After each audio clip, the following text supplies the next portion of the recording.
I see a specific need in Spanish for reliable information. You're listening to Beyond the Ballot AZ. I'm Tom Collins, Executive Director of the Arizona Clean Elections Commission. And I'm Gina Roberts, Voter Education Director. Today is a special edition of the show, celebrating Hispanic Heritage Month. We wanted to take this opportunity to talk with someone who has really impacted Arizona through her work as a journalist, covering local stories for over 2 decades. So, Tom, you were once upon a time a journalist early on in your career, right? So I imagine you're very familiar with the work of our upcoming guest. Well, our guest has been a reporter and a columnist and editorial page editor for the Arizona Republic. And that means, when I say that she's covered local stories for over 2 decades, what I really mean is that she's had a role in covering basically every major event in the state during that time. And as a columnist, she's used that experience to provide her unique perspective on the news. And our listeners will remember her from her many broadcast appearances through the years. That's right, listeners. We've got that discussion coming up for you next. We are here with Elvia Díaz, an independent journalist and host of the podcast Notas con Elvia Díaz. You might also know her from her previous role as editorial page editor for the Arizona Republic. Elvia, thanks for joining Beyond the Ballot AZ. Yeah, thank you for inviting me. It's a pleasure. Oh, we're really excited to have you here. I was mentioning before to my colleagues before we started that the first time I met you, I was a extremely low-level press aide when you were at La Voz.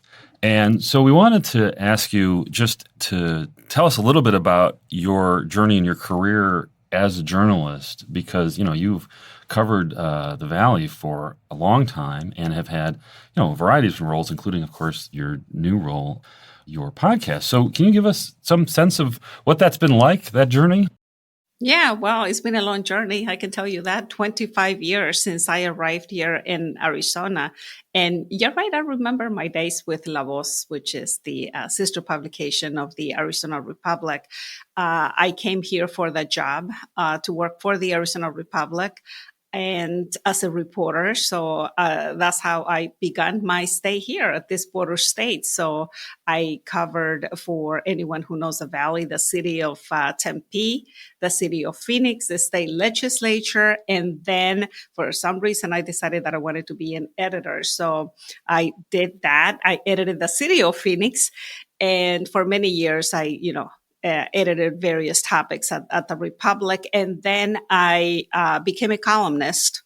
And during that time, I was also overseeing La Voz, the one that you were mentioning, because I happen to be Mexican and I know Spanish, and I was able to edit that as well.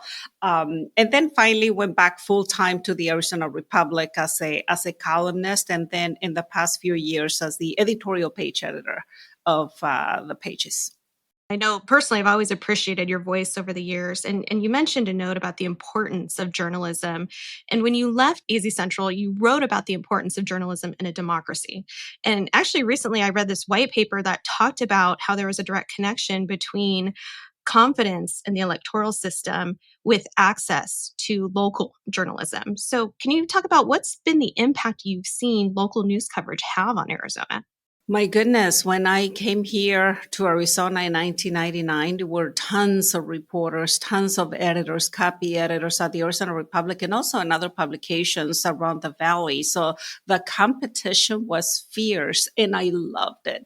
I remember being at the legislature with 2 other reporters from the Arizona Republic, but we shared a room with all the other outlets in the Valley, and we had AP, we have the Valley Tribune, we had tons of other reporters. That doesn't exist anymore. So I have seen that change from so many reporters, editors, copy editors, a very dynamic media landscape, to very, very few of us is still doing the work. And that just doesn't work for a democratic society. So we have fewer people telling the stories. We have fewer reporters holding the government accountable, and local government specifically. I mentioned that I edited the city of Phoenix, and I had a city hall reporter, a police reporter, economic development, education, neighborhoods.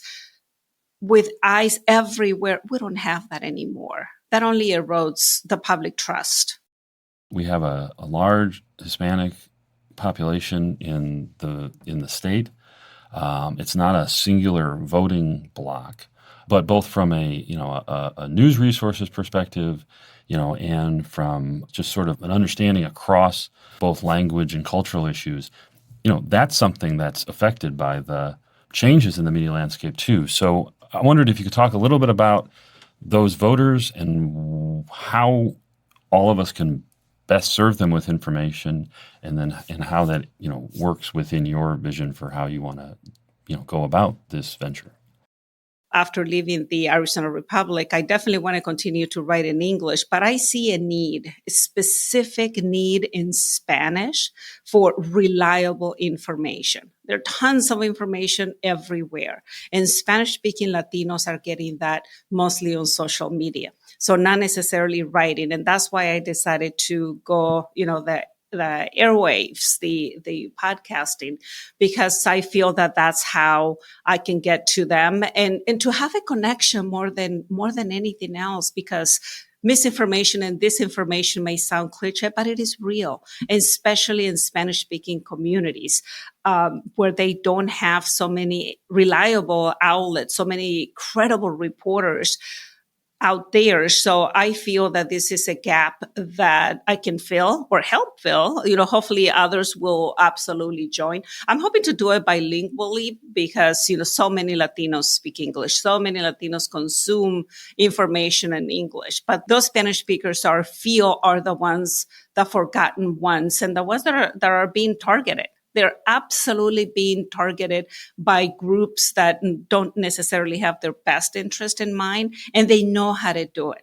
And so I'm learning how they're doing it. For instance, WhatsApp is very popular, and they're using that to reach Spanish speakers. So that's what I'm trying to do in reaching out with a podcast where they can listen to it on radio, where they can listen to it on the phone, and whatever platform they want.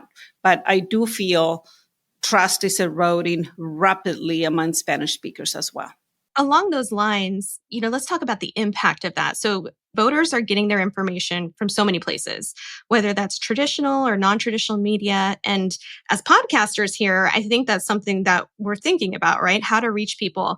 And I'm wondering if you could talk, Elvia, about maybe some of the impact you've already seen about putting those conversations out there, specifically around maybe civic engagement and being informed in their community and even voting.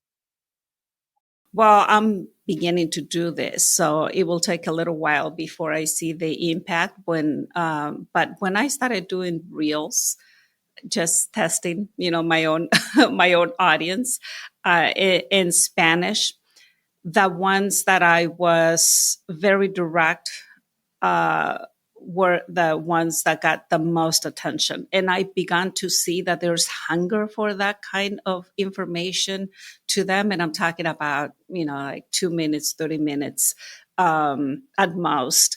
And information, quick information, because Spanish speaking folks are like anyone else. Their attention span is so little, but they are hungry.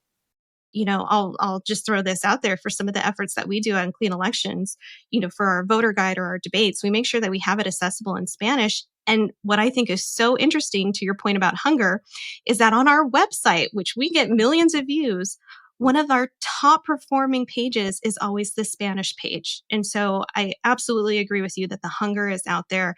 And I think it's imperative that we are providing that content. So I applaud you for doing that and going forward with your podcast and seeking ways to provide voters with that information they're seeking.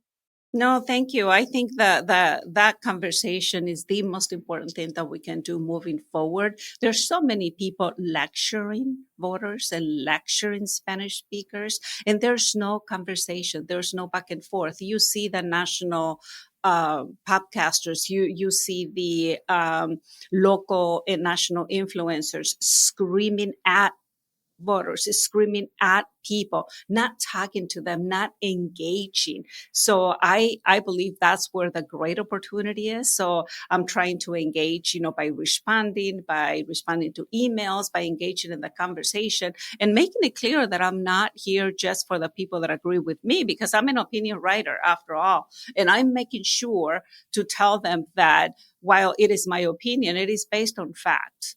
And they can go and look up for that information by trusted, reliable voices that can actually engage is what we're missing.